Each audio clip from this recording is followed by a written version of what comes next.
Welcome to the Uncensored Self Podcast. I am your host, Ryan Gillen, and this is a space where women who value achievement, success, accomplishment, and wealth, but also crave happiness, love, joy, and deep fulfillment come to remember that we get to have both. Not by doing more, but by being more of who we truly are. In this show, we explore identity, energy, alignment, and embodiment because you didn't come here to follow someone else's rules. You came to right your own. Let's dive in. You can tell. You can feel it when someone is trying to get something from you. You can feel it in a sales conversation. You can feel it in a DM. You can feel it in someone's social media content. That pressure, that attachment, the energy of please say yes, please pick me. And the wild part is most sales and marketing training teaches you to operate exactly that way, right? To convince, to overcome objections, to create urgency, to get the client. And for a long time, I believed that was just business. I am Ryan Gillen. This is The Uncensored Self, and this is part 4 of a series called The Business Beliefs I Do Not Subscribe to Anymore. And today we are talking about sales and marketing and why this is one of the hardest belief systems for me to unravel. So this one is going to be a long one. Maybe not long, but longer than usual because I have such strong background here. And I think that I want to take you really deep into my previous belief system, my old identity, so I can bring you into this new one and you can see this massive transformation that I have made and how you can do it as well, right? So I don't want to tell you like, oh, look at me, I made this massive transformation. This series is for you, right? So sometimes we believe that things are too hard for us or too far outside of our reach. At least that's the way that I used to think quite a bit. So I want to explain why this belief ran so deep for me. So I started my career selling advertising back in 2004, right? I started selling radio advertising 2005, right? I was the editor of the high school newspaper. Again, I was 21 when I started my sales career, commission only sales, like total hustler identity, right? Like I was the hunter, go out, hunt it, kill it, make it happen. That's what I was good at. And what's wild about it is that I was very successful at doing it, right? Like I truly believed if I busted my ass, if I made enough phone calls, if I knocked on enough doors, if I put myself in enough rooms, that I would win. And I did. And what's really important about this is this was not just a business strategy. It was an identity that I took on. Like I was very connected to my sales identity, very attached to my sales identity. I had received over my corporate career, like hundreds of thousands of dollars in sales training. Like every organization I was in, at one point in time, I was on the sales training team. I built sales training for organizations doing millions and millions of dollars in revenue, right? And every single environment that I was in, every training that I went through, the training that I was building was very much reinforced the traditional belief system around sales and marketing. Sales is a formula, sales is a numbers game, and there is a right way to do it and there is a wrong way to do it. If you just do it the right way, it will work. And I believed this so much that when I launched the first iteration, well, it's not even the first iteration of my business. So let me tell you this. I originally, when I launched this business back in 2018, 2019, I thought that it was going to be a career and life coaching business for women in their 20s. I read Jen Sincero's book, You Are a Badass. If you haven't read that book, it's a great one. And she was talking about coaching. And at that time, I didn't even know coaching was a thing. Like I honestly didn't know that people out there were paying for coaching. I knew therapy was a thing. And I had touched therapy in the past, right? I'd seen a therapist dealing with some anxiety and different things around those lines. But like just the idea of like having a life coach or having a coach, a business coach, or somebody to help you with your performance and your emotions and emotional intelligence, like was just not something I was aware of until I read this book in 2017. And I was like, oh, this is fascinating. And I learned about it and I was like, you know what? I needed a coach. I needed a coach when I was in my 20s, right? Like right after I had graduated college and like I was all of a sudden the adult in the room making all the decisions, but I had no idea how to make those decisions because nobody had ever taught me how to make those decisions before, right? Because nobody taught us how to make decisions, how to advocate for ourselves, how to trust ourselves. And so I was like, I will start a coaching business doing that. That was actually the very first iteration of the Uncensored brand back in 2018, is that's what it was designed to do. But it ultimately wound up evolving into, because again, I started listening to the outside world. So the initial idea was basically what I'm doing now, just in a different scale, right? As far as making decisions, advocating for yourself, trusting yourself, believing in your own power. Like that was literally the idea of this business back in 2018. And when I think of like how far off course it got over the years, don't worry, we're back and we're exactly where we need to be with the skills and the things that I needed to learn. But ultimately wound up pivoting into sales coaching. That was the first iteration of the brand that had hit 7 figures, right? I wound up working with a lot of women who were leaving corporate America. I like to say this was back in like 2018, 2019. It was pre-COVID. It was like before the Great Resignation had a name. There was women leaving their jobs and freelancing was going through the roof, right? And the gap in the market that I felt at the time was nobody had told these women, when you leave your job and you start this business, you have to sell something. And many of them have never sold anything before in their life, right? But my belief at the time that nothing happens in business until a sale is made. So it was like the perfect fit for the belief system that I had at the time. And like I said, the reason why I feel so strongly that I have to share the previous belief system is because belief systems can change. This was what I believed to be true. This is what I was living. I was literally experiencing this and seeing it work. And I literally unwound that entire belief. I'm going to tell you why, but I really want you to lock into the fact that I was able to change my beliefs from something that I had been modeled for literally 15 years into something entirely different. And I share this with you because sometimes when we believe something is just so true and we are so tied to the way something is, or it's just the way it is, or that's just the rules, or this is just the way it works, or this is just the way it's always been, or this is the only way I've experienced it, we think it's impossible to change. And so I want this to illustrate to you that like change is possible even when you have the deepest beliefs with the most evidence, because I most certainly did. Like I said, my identity was so wrapped up in being excellent at sales and sales process and understanding sales that like the idea that you could tell me that there was something different available other than what I knew was cuckoo bananas, right? But here's what wound up happening when I built my sales coaching business, right? Literally made millions of dollars. Like the first probably 2.5 to $3 million I made as an entrepreneur was teaching sales. And like I said, I believed fully in that if you just follow the system that I gave you, if you just do what the fuck I tell you to do, it should work. It should work because it worked for me. But here's what I want you to know. It wasn't just a belief at the time. It felt like fact. It felt like a fact. It felt like I was reporting this as a fact, just as I was reporting the weather outside as a fact. Like that's how true this felt to my body. But here's where the foundation started to crack, where I saw my own crack in my own belief system. And of course, at the time, I didn't realize this was happening, right? This is very much me thinking in retrospect. The way I say hindsight's 2020, right? So I put over 200 women through this coaching program at the time. And so what had happened is that I had about a third of my clients were fucking crushing it, like winning, making more money than it ever made. Like there is not a high in the world that I have experienced that is more amazing than a woman like reaching out to me and telling me, Ryan, I did what you told me to do and I made $10,000, or I signed my first client, or I was able to buy my husband a truck, or I was able to leave this man who's abusing me because I now know how to make money. Like that is when I fell in love with helping people realize their potential. At the time, I thought I was teaching them sales. What was actually happening is I was helping women realize their potential in that way. So a third of the women were getting that result, right? And then about a third of the women are getting okay results, meaning like they're getting an ROI for what they paid for my coaching program, right? They're making a little bit of money, but their businesses aren't taking off. And then there's a third of these women who are not having any success at all. They swear on their life that they are doing exactly what I've taught them to do and they are not having any success. And I'm like, what? How can that happen? Like if you're actually taking action, if you're actually like so much so guys to the point when this started happening and people were telling me, Ryan, I'm following the steps and it's not working for me. We started adding more coaching calls in my program to solve that. I was like, this should be working. Like you need more support. We added mindset coaching. We added accountability coaching. Like I added an efficiency coach and a productivity coach. Like I gave these women every single tool that they could, and the numbers still didn't change. A third won, a third did okay, and a third did nothing. And that's what started to I started to doubt, like maybe there's something here for me. Maybe this information is important in some way, meaning that why is it that they all have access to the same information, the same coaching, more resources than they even fucking bargained for when they joined the program and they're not seeing success? It can't be that the system's broken. Because the first thing is I swear I made it, I took it very personally. Like it was like, oh my God, this is my fault. I must be doing something wrong. I must not be teaching this correctly. Like, of course I went inside first, like all women do. And then I was like, wait a second, there's something here for me. And again, not conscious, hindsight's 2020. Because the thought was, if the system works, why isn't it universal? So why can two people use the exact same strategy and get completely different results? And that was like literally the first domino I can think of where all of my beliefs about sales and marketing started to change, right? Because I started questioning everything. Like, what if this isn't true? And then one of my favorite questions to ask myself is, what if it doesn't have to be this way? Like, what if it doesn't have to be this way? And I think what's really important is that it was like, what if this way is wrong? I didn't approach it from that perspective. It wasn't like, oh my God, what if I've been doing this wrong? It's what if it's just not universally true? Like, what if there are other options here?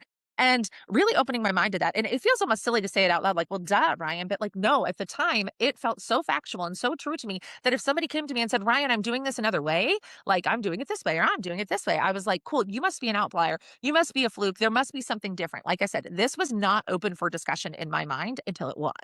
And then once it was open for discussion, everything got put on the table. Well, if my way isn't the best way and my way isn't the only way and my way doesn't work for everybody, that means that like, That must be true about everybody's right way to market their business, every exact right way to run a sales conversation, or the exact right way to generate leads, or the exact right way to create social media content, or the exact right way to network and build an audience, right? Like all of those things, like if it's not universal, then I can pick.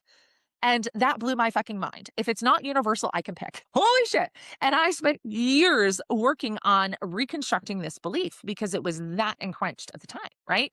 But here's what's really happening. At the same time, I am internally questioning all these beliefs, right? Like I'm spending the time in journaling, I'm spending the time in reflection. I'm spending the time in like really studying this. I'm working with a coach, obviously, because coaching is one of the most valuable things in the world you can do. But I'm still operating the old way externally, right? So I'm doing this work on the inside. I'm like, well, maybe it doesn't have to be this way. Maybe it's not true. But like externally, I'm still operating my business the same way. We're still doing the same things. We're still creating the same content. We're still doing the same outreach. And here's what wound up happening. My business started to decline very, very quickly, right? I started working harder. I doubled down and I torpedoed my revenue, right? Torpedoed my revenue because I knew that something was off and I was doing the work, but externally I wasn't making those changes. So like I knew that I could do this differently because it just I was so terrified to let go of the old way. Like I was so terrified, like if I don't stop pushing all these buttons and pulling on all these levers and operating this system that the business won't work, right? I didn't realize, I didn't know at the time that what was making the business work was not the system, was not the levers. It was me. It was my belief. It was my energy. It was my conviction. I couldn't get that through my thick motherfucking skull. Like I still really thought it was the action that I was taking. I thought it was the things that I was saying, not the energy, right? So I'm straddling these two things while I'm over here trying to pull apart this belief and really believe that my identity can create. But I'm also over here operating a business like a fucking sales machine, right? Just do your outbound, just do your touches, just do the things. And so it really wreaked a lot of havoc in my life. And I'm just sharing this with you because I don't know, I share everything with you guys. I feel like it's important because I was straddling these two identities, right? I was straddling this new identity, this woman who believed in her ability to create, this woman that believed in universal law, but then I'm taking action as this woman who believes that I have to fucking torture myself to get clients. It's bananas, right? And what I really learned here is that this is why learning concepts without embodiment doesn't work, right? That's why I'm so passionate about the work that I teach because knowing this is great, right? Having the intellectual understanding of how to direct your mind and that your energy creates and that your identity creates is great. But if you don't actually act from that identity, if you don't actually direct your thoughts intentionally, it will wreak havoc. And that's what I see so many women doing, right? Like you're here, you're listening, you know the right things to do. It's the embodiment piece that you're missing. You're still straddling these two identities. So let's really talk about some of my beliefs about sales and marketing, right? My old beliefs. I made a list, right? One is that sales is a numbers game. Like you just talk to enough people, it'll work, right? I used to believe that to my core, right? And that there was a formula, right? Reach out to X number of people, get Y number of responses, book Z number of sales calls. Z number of sales calls is X number of opportunities, is Y number of revenue. Right. Like, and if you just followed that math, like we literally at one point in time had a sales math calculator as a freebie available. Like, so you could calculate how much activity was needed to generate opportunities. I also very much believe there was a right way and a wrong way. And if you did it wrong, you wouldn't get the result that you wanted. I believe that hardcore. Right. I also used to believe, which is so fun, is that content alone can't sell. I very much believe that just creating content and posting it on the internet was like field of dreams, right? Like build it and they will come. I did not believe in that. I did not at all. I was like, you build it all you motherfucking want, but if you don't tell anybody it exists, it doesn't matter. Like I believed that in every fiber of my being. Content alone, it's a great support system. You should have it, but it alone cannot build a big business, right? I believe that in my heart of heart. I believe that you had to chase clients. If you wanted clients, you had to go out and get them, right? You had to door knock, you had to pull doors, you had to network, you had to do something to let people know you had a business. I believed that hardcore. You had to network constantly. And then I also thought that people were not capable of making their own buying decisions and that they needed me to hold their hand, right? These were my beliefs about sales. But here's what I want to tell you, that these weren't opinions in my mind. Like to me, these were not opinions. These felt factual. Just like it is factual that I'm looking out my window, so talking to you, right? Like there's a tree right there and the grass is green, right? You gotta go out and do the reps if you want to get clients. Like I believed that. But here's what actually started to change things for me. Here's when I really started to see a shift in the way that I could show up in my sales and marketing so that I could do it in a really aligned way. So the first thing that I did was I regulated my nervous system. I regulated my nervous system. When you are constantly chasing something, when there is something that you're constantly trying to get and trying to get and trying to get more clients, more money, more clients, more money, you are in an elevated nervous system state. Right? When you are trying to get something, when you are trying to make something happen, what winds up happening physiologically in your body is you lock in on that result. you lock in, and because that's what your body does, is like, oh my God, we're in survival mode. We got to go into fight or flight. I was locked into fight or flight. And it is very hard to have any good creative ideas in fight or flight. It's hard to change beliefs in fight or flight, right? Like, because you're in this activated state, your body and your brain thinks it is going to be eaten by a tiger and physiologically doesn't know the difference. So the first thing I had to do was I had to fucking regulate my nervous system. I preach this to every single one of my clients. I teach this in my identity practice that I teach to all of my clients as well, is this idea of you have to regulate your nervous system. And I know that there's some people out there that are like, that's just a belief. Listen, listen, it is just a belief that you have to regulate your nervous system. But to me, it makes sense. Like logically, I can explain it. If I'm an energetic being having an energetic experience, I have an EEG and an EKG, and I put out an energy into the world. If that energy that's going out is dysregulated, if it is in survival mode, is it in fight or flight, if it thinks it has to go out, hunt and kill every single fucking day, it is dysregulated. It's in a heightened state. And like I said, the heightened state does lend to physical performance, right? The heightened state does lend to coming up with superhuman strength to do things you don't want to do. But operating in that heightened state all of the time actually is what leads to the burnout. It's what leads to illness. It's what leads to the dissatisfaction, right? So that's again the really fucked up part of this whole thing is that dysregulated state does produce results, right? When your body produces adrenaline and all the beautiful hormones and stuff that it fires when it thinks it's in fight or flight, it is helpful. It is meant to, so you can escape a tiger. It is how people are able to lift cars up off of children. Or just do superhuman things, right? But if you try to operate as superhuman all the time and you don't actually have any way to regulate that, again, your output will be bigger than your input and you will run out of energy, dysregulation, running on fumes, illness, all of those different things, right? We all know that most of the illnesses that plague women are environmental illnesses is what they're called, right? Most of them driven by constant pressure and stress, right? It is the stress that we are putting ourselves under that's making us sick. So if we continue to put ourselves under stress and we don't actually regulate our nervous system, that's where we're going. So the first thing I started to do was regulate my nervous system. Breath work and walking were my two favorite tools. There's a million ways to do this. Go to Google and find the thing that works best for you. But being able to slow down and actually feel your body, connect to your body, feel your emotions, hear what your body is saying to you, hear your hunger cues, your thirst cues, your tired cues, your gosh, please don't say yes to that client cues. Like it is one of the most powerful things in this because you cannot make clear decisions from a dysregulated place. So if you're trying to sell and market your services and you are dysregulated, you're not thinking clearly. And again, you're in hunter mode, you're in go get it mode, right? Or some people will flip into the opposite, right? Which is freeze, which is just do nothing. Like, oh my God, I'm just going to stand here. And like a lot of women get really stuck here. Like I have so many options. I don't know what to do. Also a sign of nervous system dysregulation, right? So regulate your nervous system. That is the first thing that I did to change this. The second thing that I did was my identity practice, right? So I teach a 20-minute identity practice. I'm not going to teach that here on the show today.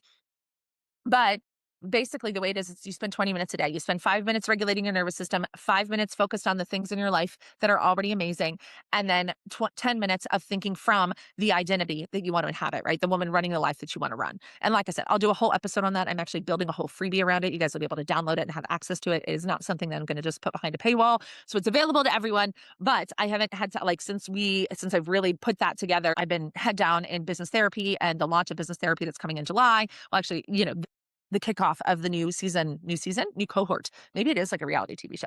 The new cohort of business therapy that's kicking off in July, right? So the first thing, regulate my nervous system, right? And then I started to retrain my brain to look for positivity and possibility and expansion, right? So what a lot of people would call this a gratitude practice. I don't love the word gratitude. To me, gratitude is rooted in, you should just be grateful for what you have. Like very much that idea of like asking for more is greedy or asking for more is selfish. Like gratitude doesn't resonate to me. But for me, I think of it as brain training. Like I'm training my brain to look for things that are good, right? We all have a reticular activating system. What we focus on, we see, right? I always give the example of red trucks. If I were to stand here and talk to you for 17 seconds about red trucks and the number of red trucks there are on the road and the fact that you want to buy a red truck, did you want a red Ford or did you want a red Dodge? You are going to start to see red trucks everywhere because your brain starts to filter for what you focus on. So I started to retrain my brain to focus for the good because when I was dysregulated and I was stressed out and I was forcing myself through my sales and marketing activities and out in the world trying to hunt and chase and say the right thing and do all the right things. I was looking for people who could make their own decisions. And I was in this really shitty place. So retraining my brain to look for the good. And then I started thinking from the identity of the woman who believed that I could market my services and sell my services without having to do anything I don't want to do. Right. And you guys have heard me say this a million times. I'm building a $10 million business doing only things I love, meaning I'm only selling and marketing my business in a way that I love. And I'm only doing service delivery in a way that I love. And I'm not available to do it any other way. If I don't love it, if it doesn't excite me, if it doesn't light me up, I'm not doing it. So I've been building that identity pretty consistently for, gosh, almost a year now and really working on it, right? So the question became, if I didn't have to do sales and marketing in that way that I used to do it, in the way that had worked in the past, what would I want it to feel like? If there were no things that you absolutely positively 110% had to do to market your business, what would you want it to feel like?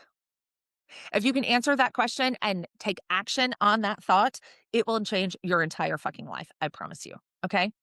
But then, so I've been asking myself my identity practice. The reason why I love it so much is it really challenges the way that I think, right? I believe one of the things that we are really missing, and one of the big things that I plan on teaching in this season or this round season, I think we're sticking with season, this season of business therapy is this like skill of directing your thought. Like the ability to direct your thought intentionally is one of the highest value skills that you can ever have, right? Because when you start directing your thought intentionally, you ask better questions. And when you ask better questions, you get better answers. So when I started asking myself the question, well, what would I do? Like if there were no rules, what would I do?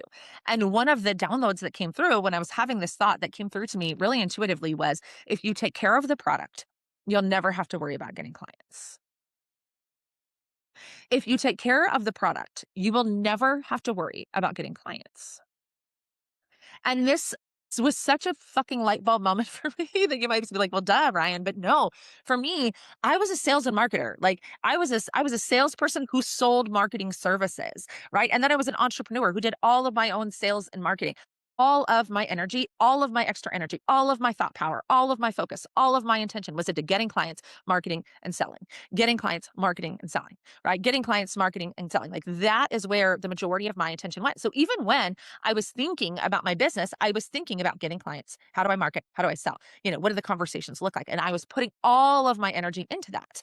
Right. But what that download really was that if I put all of that energy that I was putting into how do I get clients? How do I get clients? Which we learned in what was that, episode 2 of the series, that when we operate in an energy of lack, right, we get back lack. So how do I get clients? Got to go get clients, got to go find clients, got to go hunt them, kill them, track them down, got to make sure that the pipeline stays full, got to stay busy. Is that lack energy? So I was putting all of this lack based energy, like tons of thought power, tons of focus into this lack based thing of getting clients, trying to get people's attention, trying to say the right thing and trying to convince them to buy my shit, because that's what I believed sales and marketing was. And this shift was like, okay, what if I just put all of that energy into developing the product, like developing my products and services, developing my own intellectual property, making the content that I did have that was better, making sure my clients were getting amazing results. Like, what if I really doubled down on product, service, experience, and value? And all of the energy that was in getting clients, marketing, and selling went into product, service, experience, and value. How would my business change? Right? How would my business change? And I tell you what, like, 180, I kid you not, the 180 that I have experienced is bananas in just that shift. So the energy that was going into, what do I say? How do I produce this? What does this look like? Should I say this? Should I do this? Should I look at this? Should I price it here? All the things we do, right? Or, oh my gosh, my pipeline is almost empty and all the deals that I thought were on the table, they're all closed. And now I don't know where my next deal is coming from. So I got to go get some clients, right? Like that constant track. And guys, this happened to me at every dollar amount. This happened to me when I had no business. This happened to me at 6 figures. This happened to me at mid 6 figures. This happened to me at 7 figures, right? Like it just kept happening, right? So when I made this shift into, I'm going to take all of that nervous lack based energy and become obsessed with creating a product that was fucking incredible. Here's what's really important. And here's how this ties directly into my philosophy, directly into the work I do with my clients, is the understanding that you are the asset, right? I am the asset. If I'm supposed to focus on the product, then I'd have to focus on myself. Product development is self development. And I don't care what you do, because I know one of you right now is thinking, well, Ryan, it's different. I don't do what you do. I'm not a coach. I don't have IP. I'm a realtor, or I sell marketing, or I have this type of business or that type of business, or maybe even I have a full-time job. I don't know what I want to do with my life. This doesn't apply to me. Yes, it does. You are the asset. You are the creator of your reality. You are what everybody is buying, whether you are selling financial services or coaching or real estate, or yourself as the vice president of marketing or the CEO of that company or the chief cook and bottle washer of Dog Washing Inc., right? You are the product. Your energy creates. Product development is self development. And this changed everything. Taking care of myself, right? And becoming obsessed with value, not how can I get clients? How can I create so much value that people want to buy from me, right? Instead of how do I go out and get clients, I started asking myself, how do I create so much value that people come to me? Right? How do I become such a product of my product, right? How do I become obsessed with the transformation that my clients get, so that when I do get a client, right? I'm so obsessed with creating value. And now the clients are coming to me. And now my clients are getting such radical, fast, rapid results that now they're telling everybody. And now I have even more social proof to talk about. I have even more stories to tell. And then I just can create more value and then I can attract more clients. Right. Product development became self development, a belief in myself to that I was worth taking care of, belief in my own value, belief in the own transformation that I provided. And that really, gosh, it changed so much for me. So this is where my sales and marketing really started shifting from lack to creation, right? So the old energy, the old identity, the old kind of story was how do I get them? How do I convince them? What do I say? I got to make sure I say the right thing, right? So now the energy that all of my sales and marketing is done is how do I create value, right? How do I serve? Like what kind of content is going to serve the woman who's listening to this the most, right? How do I express myself clear? How do I get better and better at this? So my message is so clear and my IP is so clear that people are like, yes, she's talking to me and that is for me. Right? Marketing stopped being about getting and it started becoming about giving. How can I give so much value? How can I serve so big that clients come to me? Not how do I say the right thing so I can get clients, but how do I create so much value and how do I serve so well that they come to me, be it through social media, be it through a referral? I don't know. I don't care. Right.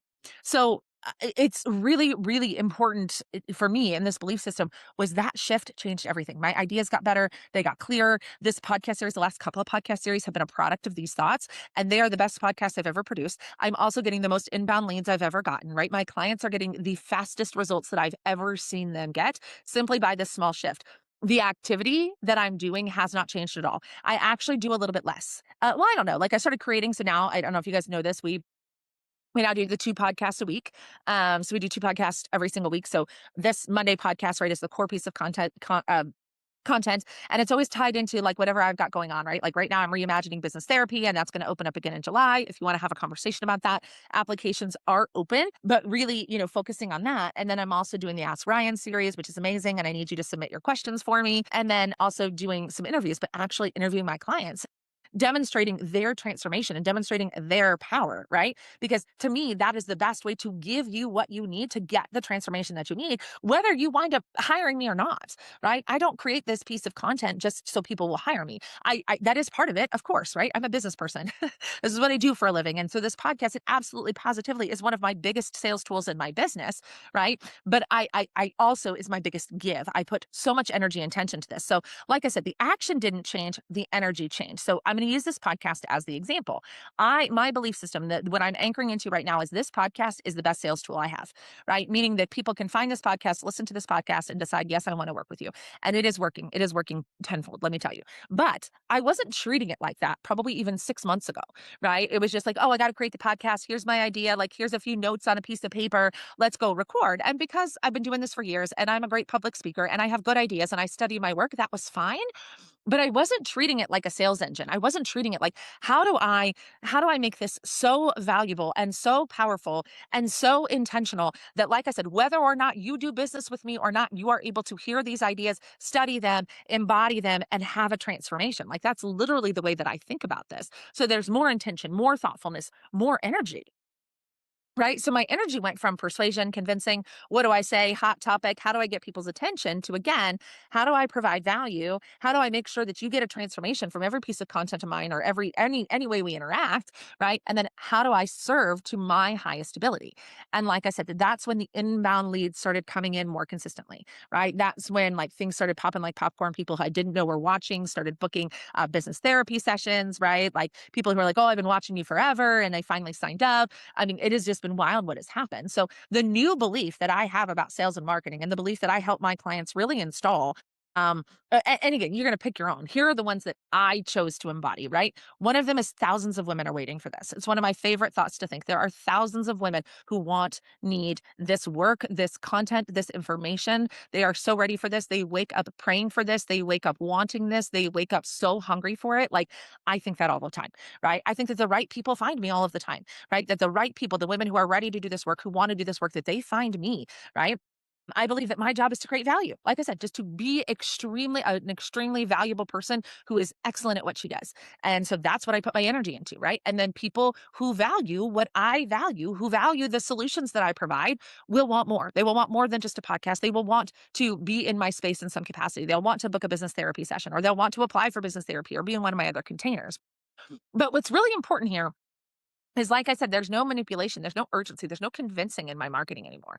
It is a very clear invitation and a very aligned conversation, but it comes from a place of service, right? So even when I do get the intuitive nudge to reach out to somebody and say, "Hey, I want to talk to you about this space that I'm creating. Like intuitively, you're just on my heart, you're just on my mind. I'd love to invite you in." I do that from such a different place, right? Because in the past, I mean, I was the queen of outreach, right? Like the queen of outreach, as I showed y'all, it was always, I need to get something from you. The outreach was like, I need something from you. Hey, I need something from you. Do you want to be in my container?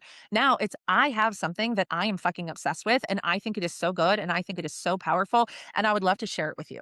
Right. And so my ask now is of service, and that changes everything. This podcast is of service. Like I said, I ask my clients, guys, the ones who are in close proximity to me, I don't really gatekeep a lot here on the podcast. What I do inside of my spaces is I give people the personalized attention to like dialogue this out and deal with their resistance, right? But as far as the things that I teach you, I don't really teach you anything wildly different inside of my spaces unless we're really getting into process and things of those nature, right? But to me, this is of service. There are people who, if you literally took just this one podcast, just this podcast series, it's going to be eight long, and it's all about business. If you took it and you studied it and you did the reflection questions and you embodied the identities that I have been teaching you over these podcasts, I believe that you will see an increase in your revenue. I do believe that you will find more joy and more fun and more magic in your business. I believe that even if you buy nothing from me. And in the past, I would not have been comfortable saying that, because what are you doing giving that away for free? What are people going to pay you for? Right? But the way that I view this is information is cheap. Information is cheap. People buy value, right? People buy value. So to me, I provide value in the form of information. And like I said, I believe in the transformation of information. But I also know, just like me, I value personalized support. Earlier today, I ran into a situation. I got caught up in my feels, and I used the capacity work that I know that I teach my clients to not get caught in a spin. And I was able to message my coach and say, "Hey, I need some coaching. I need some support. I'm stuck here." Right? I had a client over the weekend go through something. She had this big breakthrough and message me over the weekend and be like, "Can you talk me through this?" Right? Like that is also valuable. But so I no longer fear giving away too much in this piece of content, because if you don't come into one of my containers, you don't get that level of access to me. Right? Like my coach even doesn't even really put out a lot of information, to be real honest with you, but having her in my back pocket, right? And also being in memberships, and like I'm in a lot of different coaching spaces because I believe so powerfully in myself as the asset, that is the product development. I invest in myself as product development. I think I told you guys in the first episode of this series that I haven't invested in strategy in years, right? Years and years and years, because I'm the asset. I'm the fucking asset. I invest in the asset so that the asset appreciates. And when I feel called, I will do that, right? So here's also the results of the shift, right? Of actually making the shift from sales and marketing being getting and convincing and manipulating and making things happen to this really aligned service value place. First of all, my clients' results have skyrocketed. Like I'm seriously like one or two calls with a client and we're seeing rapid shifts. It's so cool. The business has stabilized, right? Like I don't ride these roller coasters of what should I do? What should I roll out? What should happen? Like I've really stabilized like what the business is. Revenue is steadily climbing. We're increasing 30 to 40% every single month. I think last month our revenue increase was 50%, right? Less force, less effort, more alignment, right? Really intentional energy direction, directing my thoughts, directing my energy, directing, really investing in myself, going inside for answers, going inside for ideas, and then getting support. That's the result of the shift, right? I'm still running a business, right? There's still structure, there's still a little bit of strategy, but it's all done very intuitively, very intentionally, and very aligned. And that is the magic of changing your belief about sales and marketing. And like I said, I believe in my heart of hearts that if I can change my beliefs about sales and marketing, you can change your beliefs about sales and marketing. Because I'm not sure, and some of you are OG listeners, and I know you're out there, will tell you that like the beliefs that I held about sales and marketing were so fucking strong on the opposite side of this coin just 5 or 6 years ago. And if I can flip that switch and then actually show you evidence that that is true, like I believe anybody can do this. I believe anybody can shift these thoughts and these ideas. Okay. Moving forward, we're going to continue this series. I fucking love this series. Like I said, I've been putting so much energy into this series. It's one of the best things I've ever created. We're going to get into effort, right? The lies that we're told about effort, about control, about pressure, about over functioning. We've got a lot coming. Okay. But sales and marketing, here's what I need you to, if you take one thing away from the show, sales and marketing stops feeling heavy when you stop needing them to feel okay, right? When you stop needing outside results, the money, the clients to feel okay, that's when it's not heavy anymore. It's just service. It's just value because I'm okay no matter what, right? That's the real magic. Okay. So if this is resonating with you, if you're like, oh my God, this has been the missing piece, this is the reason why my business still feels like, even at such high levels, even at such peak performance, still feels so heavy. If you're realizing that it doesn't have to, and that maybe the pressure you feel around business is coming from the energy underneath it, this is the work that we're doing inside of business therapy, right? We're not just changing what you do. I don't teach strategy anymore. I don't invest in strategy anymore. It's changing how you operate. It's changing the identity. It's changing the belief system. It's changing the energy, right? And when you change the identity, the beliefs, and the energy driving your business, you will radically change your, not just your results, but also your experience of life, right? That's why I say, like, I'm not just the type of coach. It's like, hey, I can help you make bajillions of dollars. Of course, I want you to make bajillions of dollars. But if you're making bajillions of dollars and you're still fucking miserable, I haven't done my job, right? Like, I want you to make the money and have fun. I want you to get the clients and enjoy your life. So if you're ready to explore that, if you're ready to have a conversation, what it would look like to build your business from a completely different place, let's have a conversation. Let's talk about business therapy. And in the meantime, take this work and study it. It was built for that. It was built for you to take it and listen to it again and answer the reflection questions and really challenge yourself, right? This work is, I always say, it's very simple, but it's not easy. It's the conversation happening in your head on purpose. But if you take this and listen to it and understand your own thoughts and then craft new ones, you can have a different experience as well. Everything you need is right here. If you want help, if you want to avoid the pitfalls, if you'd like to get there faster, I'd love to have that conversation with you. And I will see you in the next episode. Thanks so much for tuning in to the Uncensored Self podcast. If this conversation cracked something open for you, trust that. That's the work. And share this episode with a woman in your life who's ready to stop performing and start creating. And if you haven't already, hit subscribe, leave a review. It helps this message reach the women who need it most. Remember, you're the creator. The rules are yours. And your uncensored self, she already knows what to do. Keep leading, keep listening, keep becoming.